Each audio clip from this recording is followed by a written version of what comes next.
គណៈដែលសកលលោកនិងតំបន់ក៏ដូចជាកម្ពុជាបាននឹងកំពុងហុំព័ទ្ធដោយហានិភ័យនិងភាពមិនប្រកបប្រជាច្បាស់ខ្ពស់ឆ្លោះបញ្ចាំងតាមរយៈសង្គ្រាមនិងចំនួនតាមតំបន់ការប្រកួតប្រជែងភូមិសាស្ត្រនយោបាយនិងសេដ្ឋកិច្ចរវាងមហាអំណាចនិងការបន្តធ្លាក់ចុះសណ្ដាប់ធ្នាប់ពិភពលោកគូផ្សំនឹងសង្គ្រាមឈ្លានពានដែលប៉ះពាល់ទៅលើកម្ពុជានៅតែបន្តបានស្ថិរភាពម៉ាក្រូសេដ្ឋកិច្ចជាក់ស្ដែង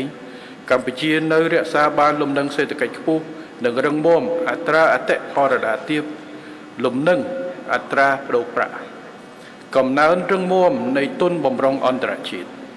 កំណើនជាលំដាប់នៃពាណិជ្ជកម្មក្រៅប្រទេសជាពិសេសពិពិធភាពកាន់តែខ្ពស់ទាំងផលិតផលនិងដៃគូពាណិជ្ជកម្មកំណើនខ្ពស់នៃរំហូរវិនិយោគផ្ទាល់ពីបរទេសគួបផ្សំជាមួយប្រសិទ្ធភាពនៃការអនុវត្តគោលនយោបាយសារពើពន្ធនិងគោលនយោបាយរូបិយវត្ថុ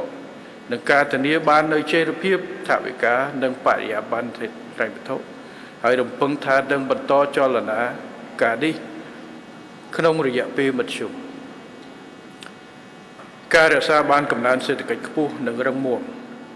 ក្នុងកលៈទេសៈដ៏ស្មុគស្មាញនេះគឺជាផ្លែផ្កានៃផលលាភសន្តិភាពដែលចាប់ផ្ដើមចេញពីការអនុវត្តនយោបាយជ្រះជ្រះរបស់សម្ដេចតេជោហ៊ុនសែនព្រមទាំងការលះបង់ដ៏ធំធេងនៃការខិតខំឥតស្រាកស្រានក្នុងការដាក់ចេញនូវកម្មវិធីកែតម្រង់រួចជាមួយឆន្ទៈនិងមនសិការឧត្តមនិយម